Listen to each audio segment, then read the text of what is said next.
Welcome to another episode of Coda Conversations. Today we have special guest Curtis Dewayne White. Welcome to the show, man. Hey, Kevin. Nice to finally meet, man, and thanks for introducing me and inviting me to the show. Yeah, absolutely, man. It seems like you're doing a lot of great things. Can you give us a little bit about your background? Yeah, so I kind of started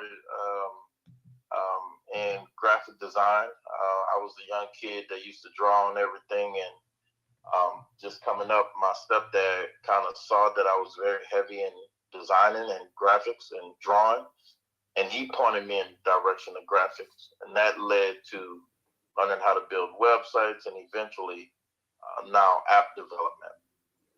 Okay, so you went from graphic design, and did you teach yourself programming? Sort of. As far as programming goes, I lean very heavy on platforms like Code Academy, which I always try to tell people about because it helped me learn CSS and HTML very well. And then, of course, trial and error, starting with Wix.com, and then using Sublime Text to learn from scratch and literally push it directly to the net. So Code Academy and Lynda.com, and then of course I did a lot of cheating on YouTube. Right. Yep. So, I see that you have the CEO in your title. How did those two fields like lead to you starting your own company? When I had my last major development job, I was actually hired as the graphic designer. But I was always telling my boss about what the future holds and about social media and about things that when I went to sleep and woke up, I had these dreams and thoughts about. And he was just like, well, our clients are looking for somebody to build websites, could you learn that skill? And I was like, yeah, I mean, it was just going to take a lot more time and a little bit more money. And so my boss bought me a brand new computer.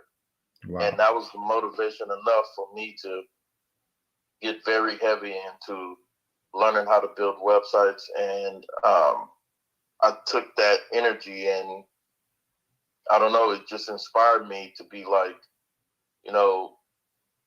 if I can come up with these ideas, then I can probably build a company and have my ideas be sold and purchased and interesting enough to be invested in. And so I don't know, I guess it's a thing of I had the courage first. Mm-hmm. And after you have the courage, then you have the will and the passion for what you're trying to build. And then it just goes from there. So I would love to be working at some major corporate office, but Kevin, as you know, man, it's an amazing feeling to be your own entrepreneur, to be your own boss. Absolutely. So can you tell us a little bit about the application that you built? Yeah. So as I was saying a second ago, like just working in IT, I started to see platforms like Facebook, because I was on Facebook in 2005. We actually were told by our teacher to download, or not download, but go to the website to sign up to Facebook because he wanted us to turn in our homework on Facebook. So the Facebook that people know and love today, it wasn't what it was, 10 plus years ago. It was a platform for college students to engage with each other and turn in homework and do things of that nature. And so I was inspired back then, right? I was sort of popular, doing a lot of party promotion and club promoting.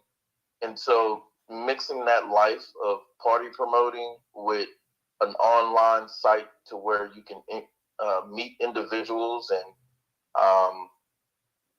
get to know people and what they can provide and what they can do. It's always been, kind of sort of top of mind, if that makes sense. So as the years went on, platforms like Periscope, Instagram, Vine, 2012, 2011, 2013, the interest just grew because, Instagram was literally what I had in mind. But, they just had the money at the time first Right. to build that type of platform. So when I came to the thought process of Postablur, my cousin he had asked me to help him with his book, because he wrote a book, and the book got very popular, but we wasn't making any money. And so in my mind, I'm thinking, wait, let's utilize social media to make this book popular and to make you popular. And my cousin was like, no, I don't want to do that. I don't want to be posting private family photos on the social network. Lo and behold, that's what everybody do today. Yeah. Yeah. And so, Kevin, for me, it was always a thing of, I saw that, but I just didn't have the manpower, the money to capitalize on it. So building Postablur, that's what it's built off of. The option or the idea of connecting with your community or people that have or share the same interests as you, that want to support you. But on Postablur, they're doing it in a monetary way. So, yeah. And so you can't really do that on Instagram, because Instagram is a business for itself, right? Right. They really make money off of advertising dollars, just like YouTube. I know you probably use YouTube. A lot of your listeners probably use YouTube, but it's mostly geared for the company itself to earn money, right. not necessarily the creators creating on the platform. So your app really helps the creators get their fair share. Right, because Kevin, a lot of people say they're not creators, but I think everyone is, because the moment that you jump on the same app that I'm on and you like my post, that's a creation. It might not be creating of a post, but it's a creation of an engagement point. Yeah. And the more of those engagement points happening, then you can go to advertising and say, look, 1,000 people liked Kevin's picture, right? So now to say, look, I get 1,000 people to like my picture. Y'all should pay me to promote y'all stuff and get 1,000 people to like your picture with your stuff. And so it just started creating these funnels of engagement, which led to funnels of sales. And now you have platforms like TikTok, where some of the people on there solely go on there to find products. So what Postablur is, and where we're focused on, is the content creation in and of itself. Kevin might, buy, a bike, or Kevin might be into flying jets. Whatever that content Kevin wants to create and share, we believe at Postablur that Kevin should set the value of that content. So anybody downloading Postablur or using Postablur, they set the value of the content, not us. Does that kind of make sense? Yeah. Is Postablur kind of like a social network? So I just like sign up and start posting and set the value of my content, or how does that work? So with Postablur, you basically you sign up. It's its own social network. You can take a photo, audio, video, or text post, and after creating whatever you create or upload, you can set the value. The value could be 10 likes, 100 likes, up to 1 million likes. And essentially, that setting that goal is what makes the post or the picture blurred. So if you set the goal of 10 likes, your photo is now blurred because you set the goal of 10 people needing to like this picture in order to reveal the post. So Hmm. that's the basis of it. Okay, yeah, definitely sounds interesting. Can you tell us about some of the success stories on the platform? Yeah, I mean, some of the main things that I've had, I guess, that are successful is I got a couple celebrities on it. James Harden is on it. Um, um, I even got Zion Williamson to download it and check it out as well. But I guess the only major success that I would kind of capitalize as a major success is we launched about a month ago or so, and we've gotten over 1,000 downloads in 10 different countries. Oh, wow. Now that, Kevin, I can't even explain to you because I don't market in other countries. Like I don't have a marketing budget for other countries. So for the fact that it's been shared and talked about to other individuals in other countries and they've downloaded it, Kevin, it's remarkable. Yeah, if you got a good product, people, it seems like people will find it somehow. Yeah, yeah. And I know we're just getting started, but um, to even say that to you means so much to me because you never think somebody in a whole other country with a whole other background would utilize something you built. Hmm. Absolutely. Yeah, Yeah. I know, like, there's a big divergence between like simply building an app and then actually putting on an app store and putting the marketing behind it and making a viable product. How did you get it from like the development stage to an actual product that people can download? And what were like some of the challenges you faced? oh man, I love that question. The biggest thing I guess that I can say with the challenges is always having the capital to hire people or work with people um, that you kind of see the vision. Um, you know, Typically when you hire developers, you're hiring more or less for a skill, right? Yep. Can you do these tasks and can you do it in time to where if a bug or any issues come up, we can fix it and still be on time to launch a release. So that's the first problem. The second problem that always kind of comes up is money, right? Yep. Um, Whenever you find somebody that has the skill, then you also need to pay them a wage that they're happy with so that they're, kind of like excited about getting to work because, um, you know, people enjoy being compensated for the things that they do. And a lot of people don't think that developers have that same type of ingenuity, but they do. Developers want to be paid and they want to feel like they're making a difference with whatever they're building. And so it's not always just about the money for them, but being the CEO and founder of a business, you always want to make sure that someone that's working for you is happy with what they're being paid. Um, Absolutely. and so that's one of the other big challenges.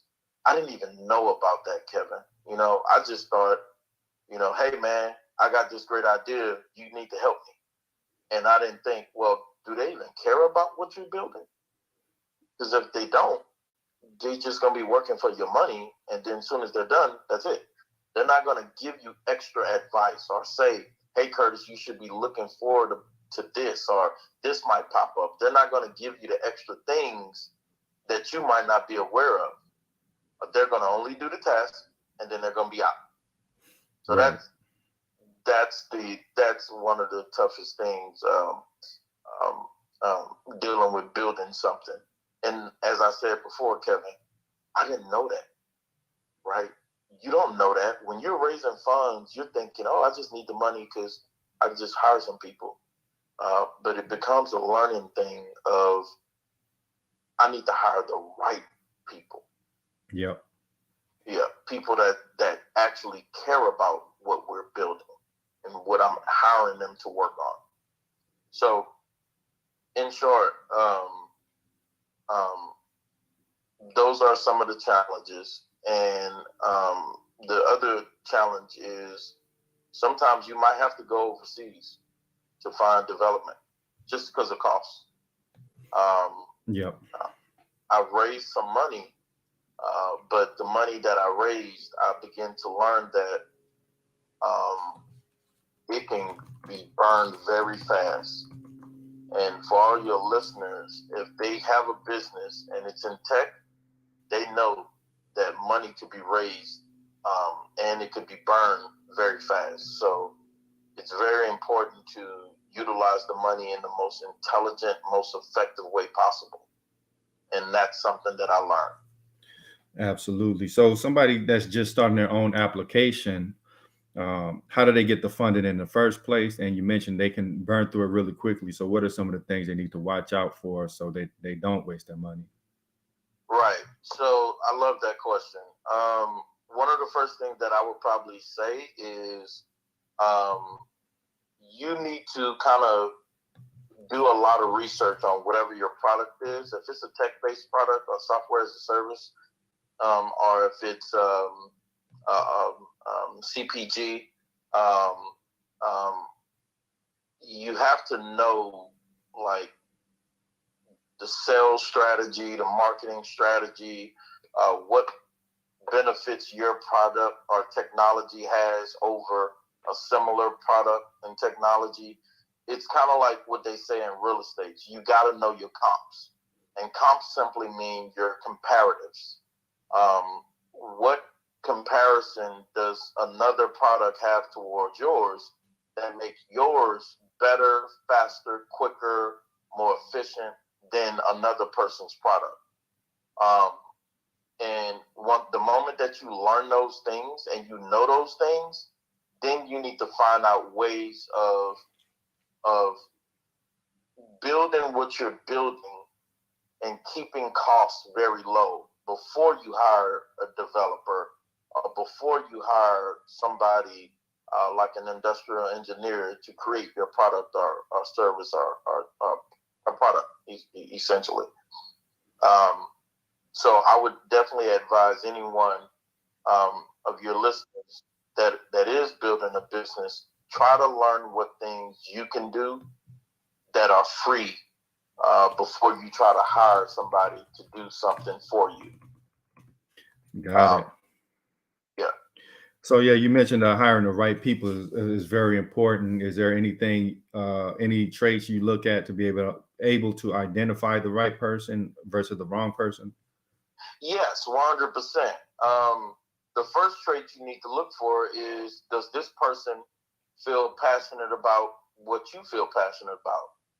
Right? Like, I would never go and try to hire a developer who's created a bunch of or mostly had jobs in the healthcare space and tell him, hey, I need you to come and work on this social media commerce app, right? If he's never built anything in the healthcare space as it pertains to commerce, banking,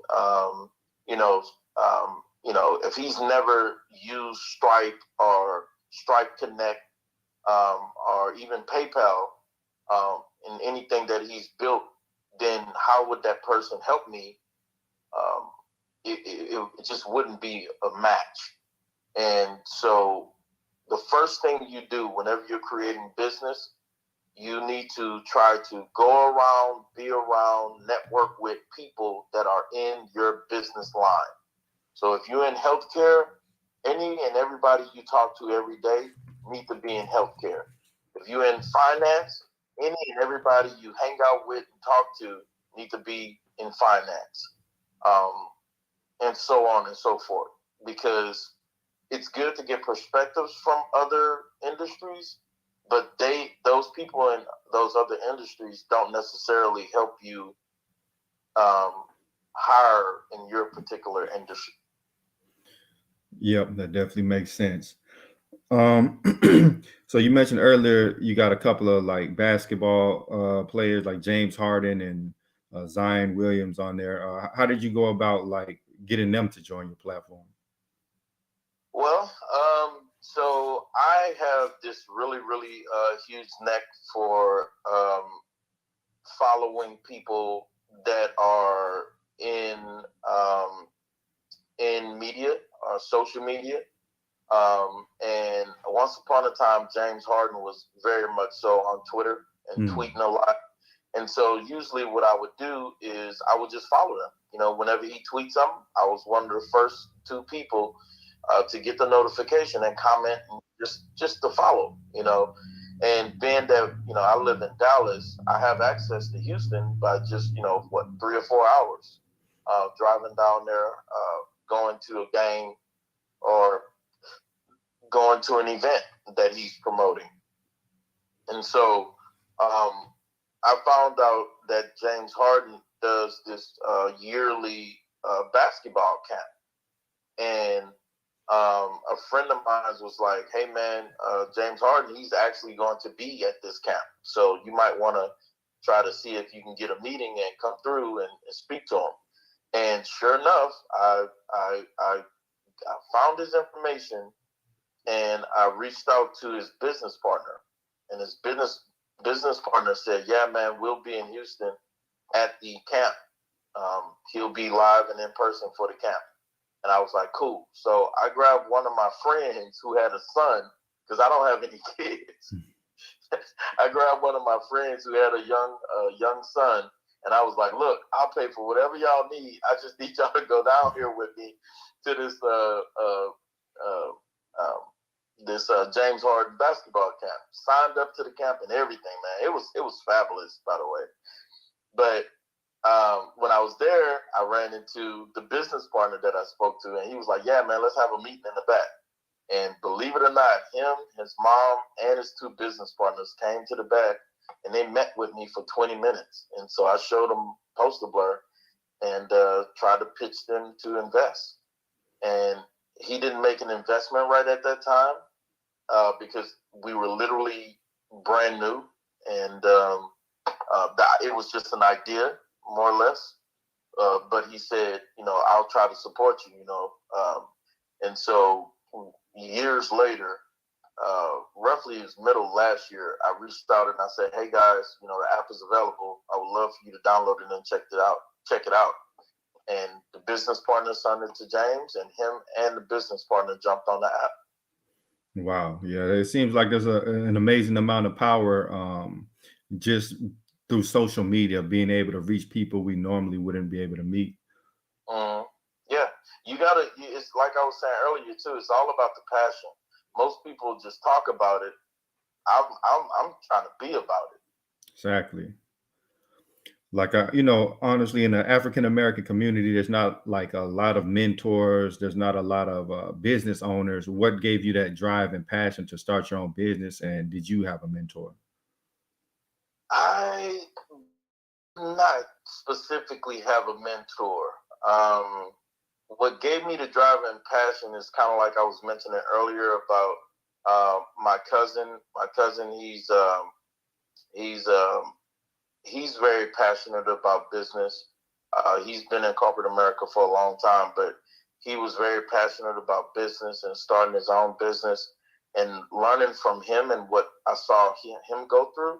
That made me interested in business. So a lot of times you have to have it in your surroundings.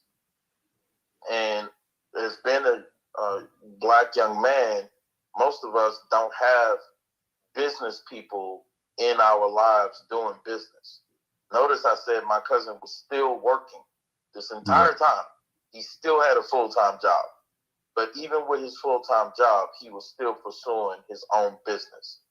And so for me, I just learned through him that it's possible to do both.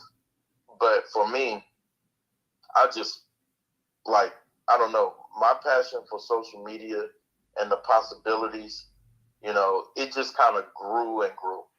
And then it came to a point where like companies like Meerkat, who launched at South by Southwest, who got bought for 150 million, Periscope. When these companies started getting bought, and it was hundreds of millions of dollars, Instagram, $1 billion from Facebook. I remember Snapchat got offered by Google 4 billion. I was like, okay, cool. Yeah. I need to create a social network because that's the only way. Absolutely. That's the only way I would get the big check. And so, having a job is very, very important because sometimes jobs can help you have that extra money to try different things. But also, if you are very passionate about what you're passionate about, like I was about social media, because I saw it come from nothing. I was on Face, I was on Friendster, trying to get people to come to the club. Because remember, I told you I was a club promoter. Yeah. Yeah, and so I literally used the platforms and using Facebook to turn in my homework. So I know where they come from and I know how valuable they are today. And so that's what made me decide Postablur was something that I can build, and yeah, so that's where I'm at. Yeah, man, I definitely feel like, a lot of times we use our energy, bringing people to other people's platform and making them rich. You know what I mean? So why not take that same effort and drive it into your own application? Yeah, yeah. I mean, for us, especially as a culture, I love what all races of people do with their capabilities with creating platforms that work for them by them.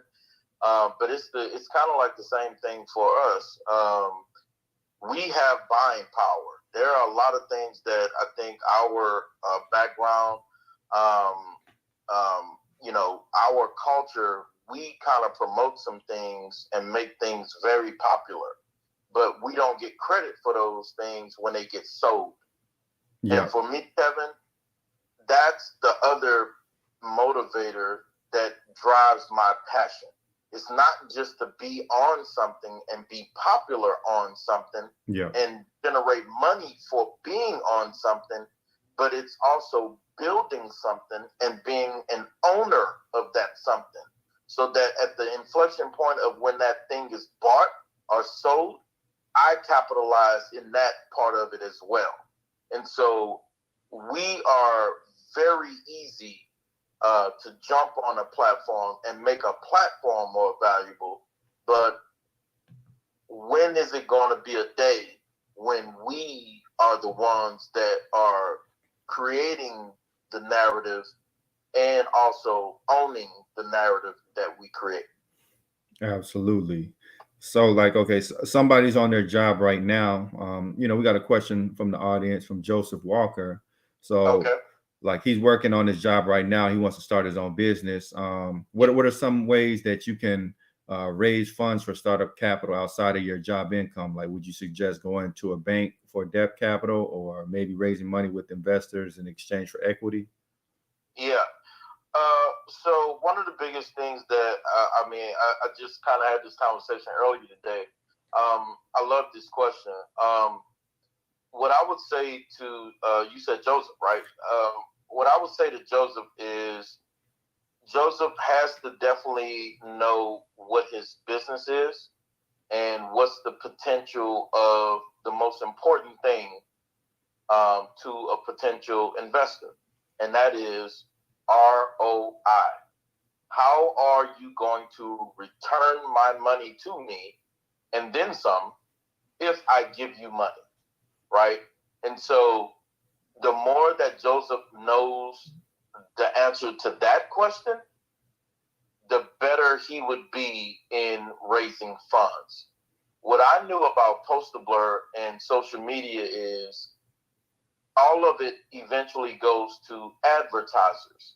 And the reason why Facebook and Instagram and all these platforms are worth billions of dollars is because of the engagement that was being driven from, each one reaching one to um, brands going to the platform and saying, hey, y'all have 10 million people on this platform?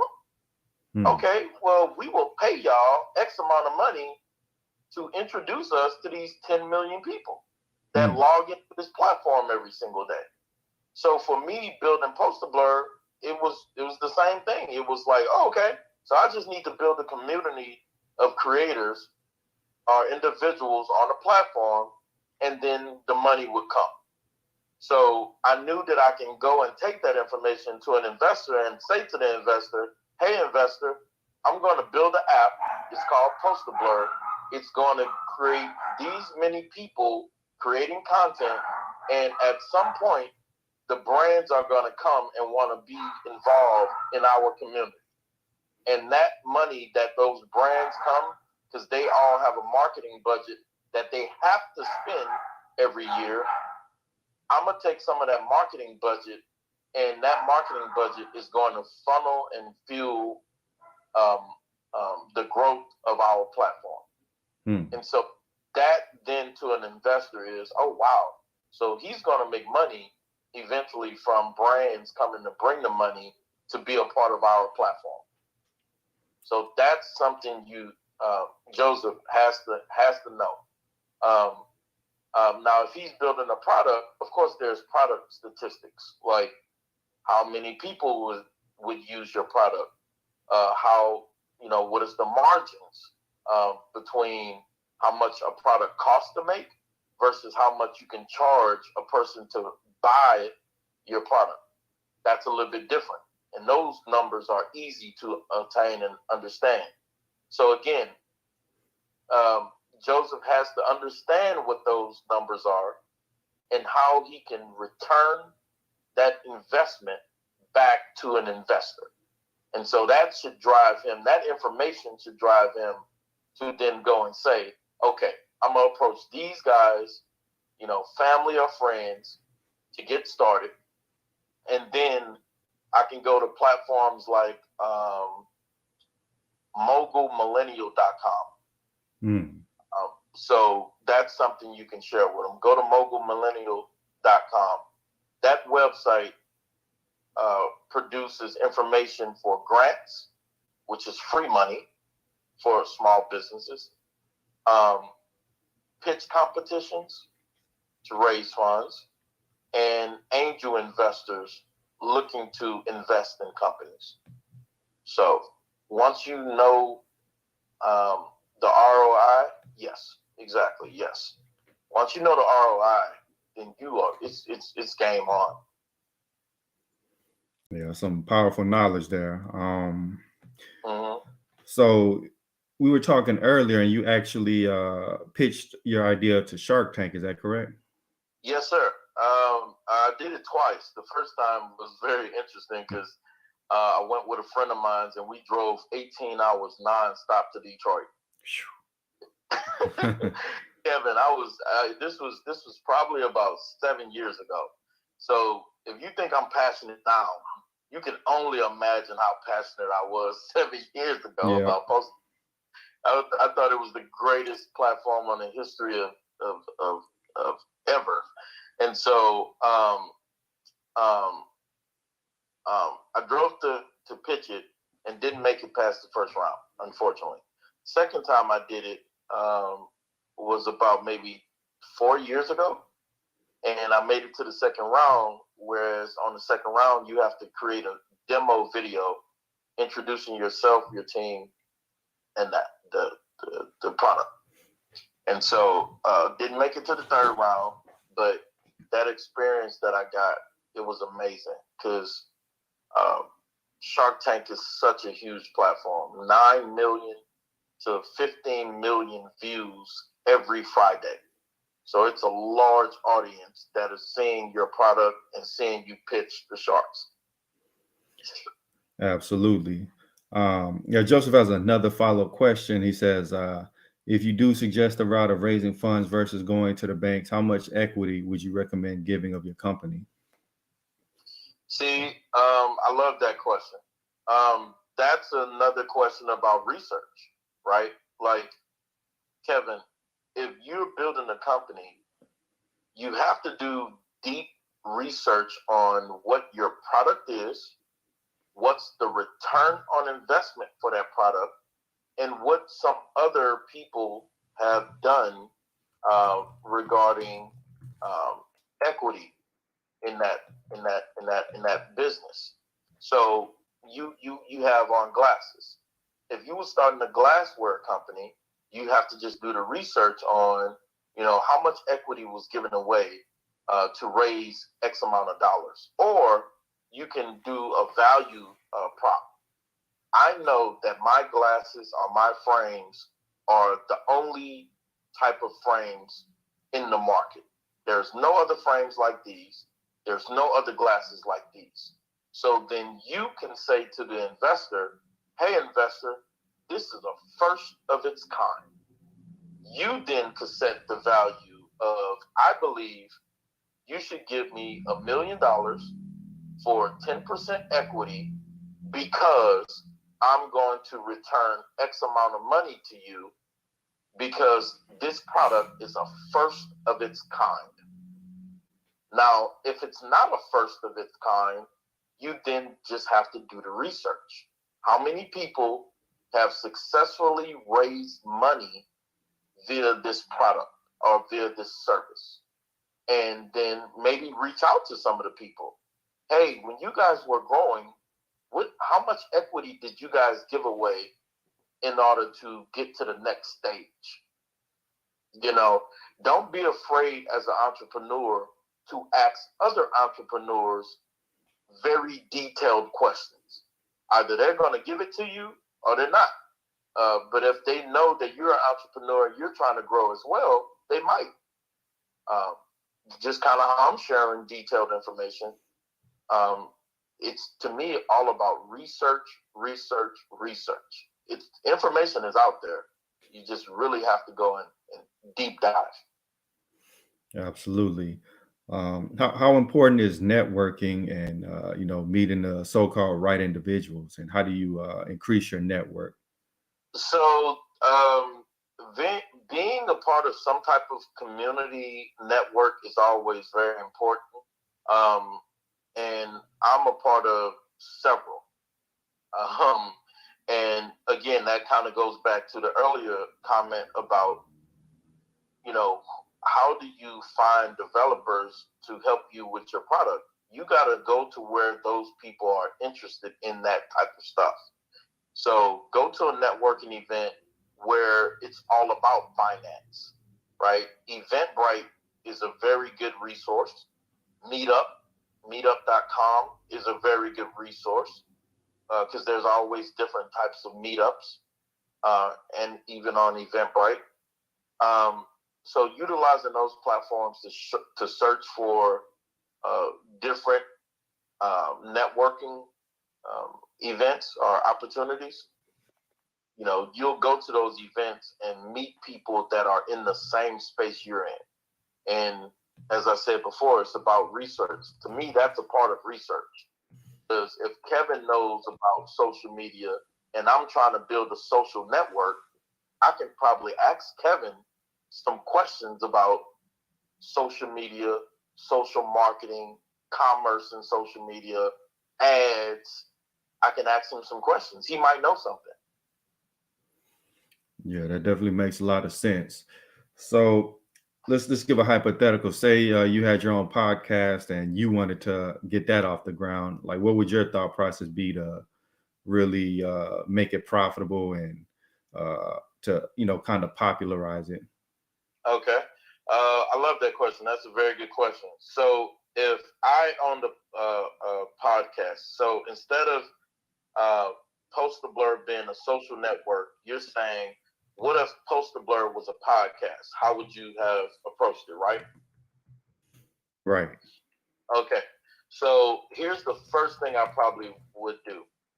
If Postablur was a podcast, I would figure out what would be my main topic, right? What would be the topic that I would want to discuss all the time on this podcast? If it's regarding business, if it's regarding finance, if it's regarding healthcare, it could be regarding sports, right? I would go to the top podcasts that's in my genre and get information about what they're doing that makes them so popular. Like if it's about let's say it's about healthcare. I would go to any and every of the top healthcare podcasts and learn and listen to those podcasts.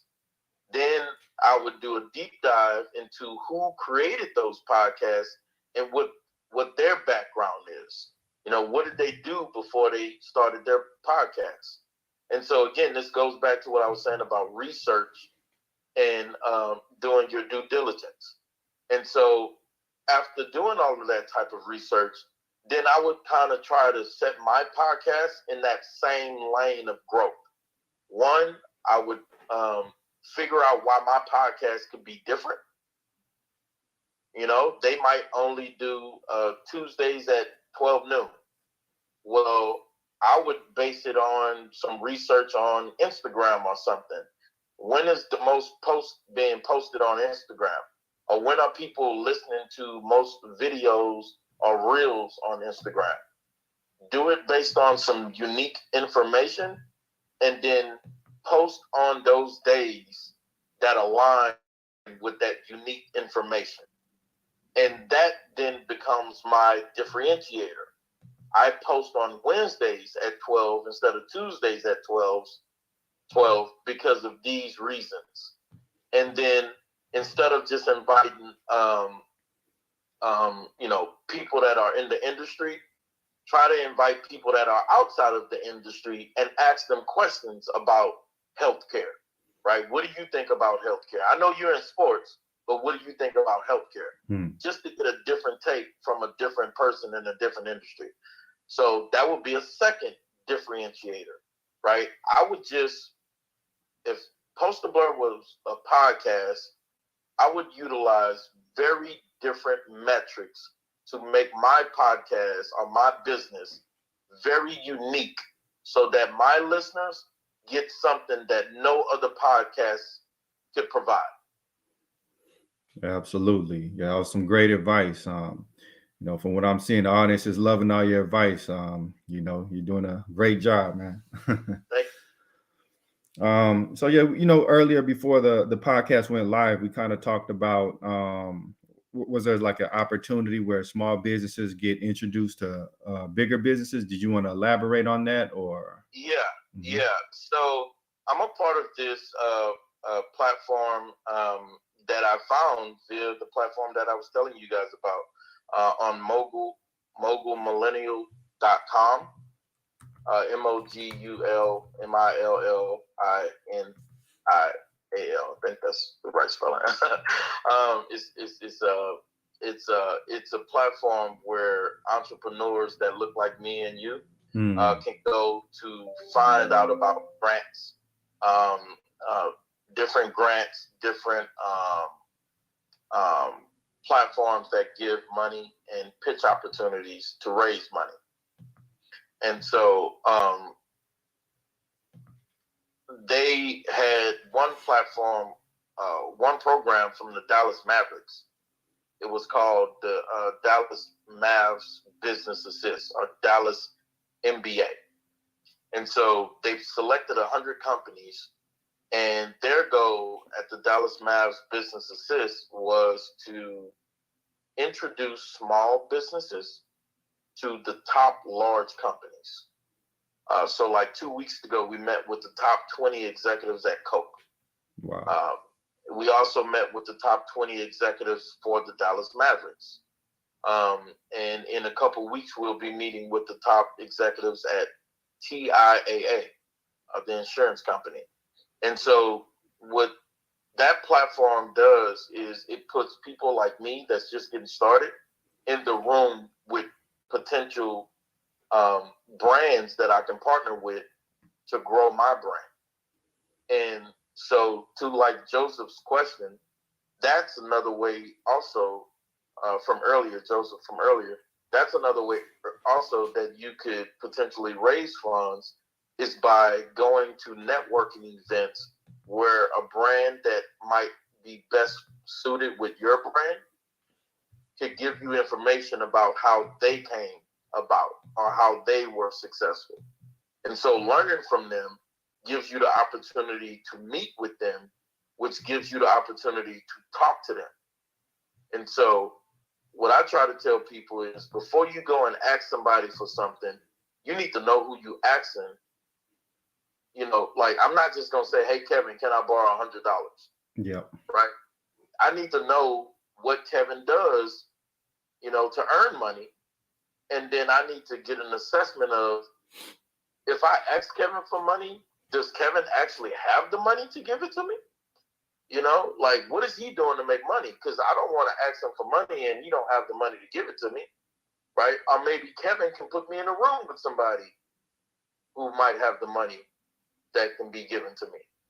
And so, as I said before, you know, it's probably best to not make assumptions about a business, but go and learn more about that business, and then you can find out what that business can help you with and what you can do to partner with them in the future. Absolutely. So like when those are some pretty big guys.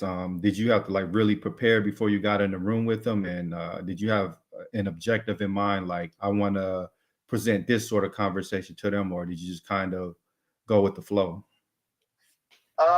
So I kind of just went with the flow. One of the things that I had a question, and I'm very direct when I ask questions, especially to, you know, big brands. You know, you can't waste their time. Yeah. Like one of my first questions was, how does a small business? I'm just now starting. You know, I got a few hundred downloads or whatever. How does a small business like mine, with this one feature or this one function, attract a big major company like yours? And the first thing that they said was kind of like what I'm saying now, which is you have to do your due diligence of what this company does, what they offer, and what they could potentially need. And just straight up ask them that. Like, you know, one of the things I asked Coke, because I had a meeting with Coke. I said, Coke, um, what do you guys define as success in your business? And guess what the guy with Coke told me? He said, what we define as success is getting our product to first be tested or tasted. And we take that information on the testing or the tasting, and then we assume how many people would buy that product, and then we go and try to see how they would buy it. So their thing is a lot of about testing because it's a consumer product, right? And so to me, that kind of correlated to, okay, you're building a social network. You need to find out how many people on social media are fed up with their content being utilized, but they're not making money. And so I started to reach out to content creators like, yo, are you on Instagram, but you're not making money? And they're like, yeah, I'm not really making money, but I post every day. I'm like, try Postablur and see if you can make some money on Postablur. Because we have this feature where you can post it blurred, and in order for somebody to reveal it, they can pay to give more likes, and you can make money. And they were like, what? And so to attract a big brand or a big product, you have to know what they need. Absolutely. That makes a ton of sense. We have another question from the audience. Jason Okay. Cavness asks, what's your opinion of Snapchat? I used to be a big fan. I would use the snap filters and geo filtering for my startup. Now I have no idea what's going on with Snapchat. Yeah, so I think with a lot of companies, especially in the social media space, each one is looking to the other one to try to find out how are they getting users, and they're going back into hiding to then develop a product similar to the other person's product and trying to release a competitive product of that same product. And to me, that's not true innovation. True innovation to me isn't copycatting. It's going to a segment of your audience and finding out what they need and building something around that need, and then seeing if everybody else like that same solution to their problems. To me, that's true innovation. And I think Snapchat is just, they're stuck just like Instagram and Facebook is stuck in how is TikTok doing this? Everybody's trying to copy off of TikTok now. When, 5 years ago, everybody was trying to copy off of Snapchat. And so, what I would say to that question, which thank you for that question, that's a very good question. Innovation, in my honest opinion, can't be copied. Right? Absolutely.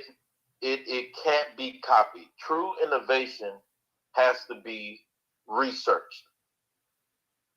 That's what I think. I think Snapchat is a great company. I love the filters. I even use the filters similarly to the guy that asked the question. But what you have to understand is they're always trying to innovate. And sometimes they can go away for a few years, a couple years, to try to product match. But if you're popular on that network, all I would say is always utilize where you're most popular to get those consumers of your content to go back to your personal website where you might have a product that you can sell to those people that are consuming you on a social network. Because at the end of the day, Snapchat making billions off of your engagement, but you're not making money. So I always encourage people like you, you need to funnel your audience to a product or a service that you offer where you can make some money off of your growth of that product or that growth of that audience. Because that's what Snapchat is doing you. So Absolutely. Yeah, I know we're getting past time. So can you tell everybody where to find Postablur and how can people reach out to you? yeah, so I'm everywhere. I'm on social media, so I'm everywhere. You can hit me up on LinkedIn. I'm on Twitter, Facebook, Snapchat, YouTube, Instagram at Postablur. Simply the name. Also, just quick information for your users. When I first came up with Postablur, the first thing that I did, I went and secured the intellectual property. I didn't even start building the app until years later, like 4 or 5 years later. The first thing I raised money for was to go and buy all of the assets. So I got all of the .coms, all of the social media, and those things are free. I remember your first guy was asking about investors. Maybe you can tell investors, I first want money to go and buy all of the assets, the intellectual property. After I buy the intellectual property, then I'll go and produce the product and try to get sales. But IP is king. Yeah. Because you're first in line. I would even go as far as to go to there is the TESS, which is the Trademark and Patent Office, where you can Google or search, not Google really, but you can search for products that are similar to yours on the Trademark and Patent Office. So again, I'm always preach research, and after you get done doing research, do more research. Because if you asking me for money, I want to know that you know what you're talking about. Yep. And I want to be able to go and fact check you. And so Postablur is available in the App Store. I would love everybody to download the app and, just reach out to me on social media. So just so people going to the right place, it's at Postablur. Is that correct? Yes, sir. Postablur. All one word. Postablur. Absolutely. Yo, everybody, we'll put the information in our description. But man, we definitely appreciate you for coming through. We would love to have you back. And thank you everybody for tuning in. We'll catch y'all next time. Peace.